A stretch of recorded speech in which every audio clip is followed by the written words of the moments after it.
Hello, today we're going to chat about ways to save time in Disneyland. You're spending a lot of money to go there, so coming up with ways to get the most out of your vacation and to save time is definitely critical and crucial so that you feel like every buck is being spent. So here's some of my tips. I'm going to give you 10 wonderful tips. So one of the first tips is if you're trying to save time, it may cost a little bit more money. And one way that you can do that now, what you used to have to do is you could get fast passes in Disney California Adventure and in Disneyland. That has gone away. So now you can pay by getting what used to be the Max Pass, but it's called Genie Plus. And that gets you into certain rides into their fast lane. And it costs about $30 per person per day on top of your park ticket.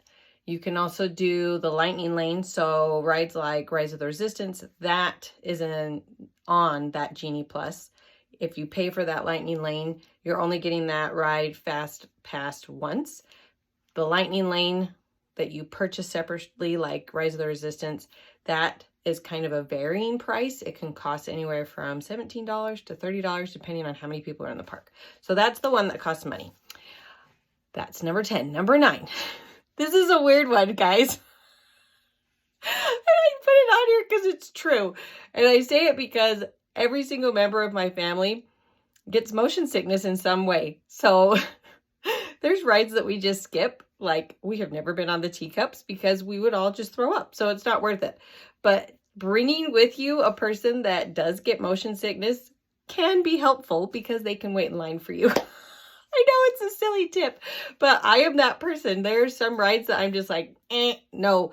If I go on that, I will just throw up or black out, like Star Tours. But if my family feels like they're feeling good, they're at one end of the spectrum and I'm at the way worse end. So if they feel like they can do it and they need to go to the bathroom or something like that, I can wait in line for them. And that kind of helps save time. I know it's a weird one.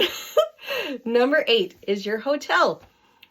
What are you wanting? That's really important when it comes to a hotel. If you are okay with walking a little bit and spending a little less money and possibly getting a free breakfast, then that's your hotel choice. If you are like us, we fly in, we take an Uber, and we just are going to the parks. So we want a very close location, especially because when we get there, we like to hang out in downtown Disney as well. If our park ticket's the next day and we get there like 5 o'clock at night, we want to go to downtown Disney and we want it extremely close. So we always pick our hotels across the street from Disneyland on Harbor Boulevard. Our favorite one is Tropicana in Anaheim just because it's right across the street. It has 2 queens and a sleeper sofa, which gives my son a bed and my daughter a bed, and it gives my husband and I a bed, and it's great. So your hotel choice, it saves you time if you're right across the street. You can wake up and bust over there. It means you get to sleep a little bit longer, especially, there are some days that we have spent 16 hours in Disneyland. We're dead. We're tired. We do not want to have to walk for another half hour or wait for an Uber or anything. We want to get right back to the hotel, sleep, and do it again the next day. So that's my number 8. Number 7, eat at weird times. So if you're going to eat in the park and not bring in food, eat at weird times. Eat at 11 o'clock for lunch or 4 o'clock for dinner or 8 o'clock for dinner. That kind of helps with the flow of people and the lines for food. It just helps if you're eating at weird times. Okay. Number 6, check your open and closing times of the parks because sometimes, you may not realize this, they close early, like during Halloween and they have Oogie Boogie Bash. They will shut it down and you will have to either park hop over to the other park or you're just done. And you do not want to spend that kind of money and not know what time the park is closing. So check what time they open and close because sometimes they close early, sometimes they close even later depending on a weekend or a holiday. So check those times.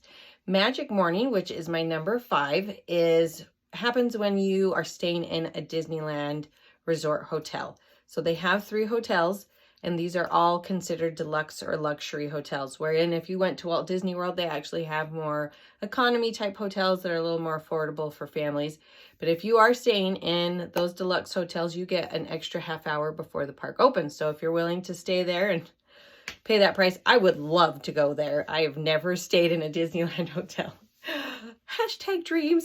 But I just can't, I can't drop that kind of money for my family to stay on a Disneyland Resort Deluxe hotel. But if you do, you get that extra half hour with the park to yourselves and anybody else that has that perk. I personally, this is my number 4, choose one park per day. It's $70 less per day per person. It's a no-brainer for me. I feel like you are going to want to spend an entire day in a park. We usually do a 3-day pass. We do a day in Disneyland, a day in Disney California Adventure, and then a day in Disneyland again. I feel like that's plenty. We easily get through every single ride in Disneyland that we want to go on. Like I said, there's some rides we just don't do. Astro Orbiters, it's not happening. It's the spinner. We don't want to do the spinners. So there's like a couple of rides that we just skip. But for the most part, we are able to get on every single ride that we want to go on. And we don't usually pay for the passes. So that's just a suggestion to do one park per day. It saves you money. You focus. I suggest staying in one land, doing all the rides there, moving to the next land, doing all the rides there. That makes it so it saves your feet, saves you time instead of bouncing back and forth. Just an idea. The other thing that you can do, which is my number 3, is be there at rope drop. What rope drop means is the park opens, like you can get into the park like half hour, 45 hour early. You can't get into the rides, but Main Street's open. You could shop, you could eat. But what I recommend is what's called rope drop, which means you have gone through security, which takes some time. You've gone through the line to get, give them your park pass and get into the actual park. And then they have a roped off area that's actually roping off like Adventureland, roping off Tomorrowland, and whatever land you want to start in, you are right there next to that rope and waiting until the park opens. And they'll do a little announcement and it's adorable. And then they drop the ropes and you gun it for your first ride. That is your golden hour in the morning. You can get on so many rides right when the park opens that you can actually double the amount of rides that you normally would get on. So if it's your first time in Disneyland, I highly recommend always doing rope drop. We always do rope drop. We are there bright and early because we want to spend the most time that we can in Disneyland and not waste any money that we've spent. So I highly recommend that. Getting there, you can get so many rides down. And that way, if there's like really popular rides that you don't want to pay extra for, like Rise of the Resistance, you can go and get in that line and get that ride done quickly. You can also do those more popular rides at the end of the day. So close rope, we could call it. But Disneyland, if you are in line for a ride when the park closes, they will let you finish that ride. So if it closes at midnight and you are in line until 12:30, you are still in line. You will get to ride that ride. So if you like want to do every single ride and then save Rise, and I say Rise of the Resistance because it is usually a 2-hour wait. It is a long line ride. Queue line's beautiful. It's amazing. But you're waiting a long time in ride. And if you've got little kids, it might be, I don't know, it's up to you. But sometimes it's good to save it for the end of the day. The only thing that I worry about with Rise of the Resistance is that ride does break because it's a trackless ride. Same with like the Runaway Railroad, Mickey and Minnie's Runaway Railroad. It sometimes breaks just because it's such high technology that sometimes it just doesn't work. So that is like your bucket list. You want to go on that ride or the railroad one. Just do it because that's the ride that you're really dreaming about and want to do. I get that. Rise of the Resistance is amazing. It's like 15 minutes of gloriousness. Okay, I said rope drop. Okay, mobile ordering. Here is the magic that not everybody understands. If you have downloaded the app, you have uploaded a credit card into the app, you can be in line for Jungle Cruise and you can pull up Bengal barbecue and order yourself a jungle julep and a skewer and an asparagus wrapped in bacon, all the deliciousness. And then you are on the ride, you're about ready to get off the ride and you just click, I'm ready, I'm here. And you walk over and there's 2 lines. There's the freakishly long line where everybody is waiting. And then there's the mobile order line that usually has no one. And you just walk up and say, I ordered this. And you pick up your food and you go, bam. Like it's the most brilliant thing in the world, mobile ordering. More people that I'm always surprised that nobody uses it. I have literally walked up when it was the mint julep bar.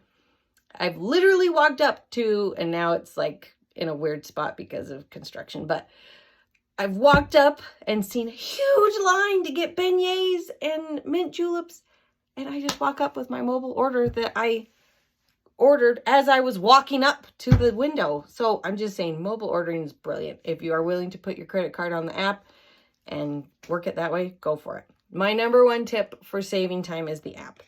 The app will help you in so many ways. It gives you times, wait times on different rides. So if you're over in line for Star Tours and you want to see what is happening as It's a Small World, maybe it's closed. Maybe it's not working. It's temporarily closed. Maybe Alice in Wonderland isn't open because it's raining. All of these things can be seen on the app. The app is where you can do the mobile ordering. There is some, you can do like a suggestion, like they can tell you, like let the app plan your day. I haven't seen great results from that. I haven't heard great results from that. I'm always under the assumption, go for your goals first and then stay in a land until you're done. We usually start in Tomorrowland and then work our way around because sometimes we like to be on Jungle Cruise in the dark because it's cool. But it's totally up to you. So I hope that helped you, gave you some time-saving tips, the top 10 that I could think of. If you have any more, put it in the comments below. Please like and subscribe for more Disney tips or travel tips.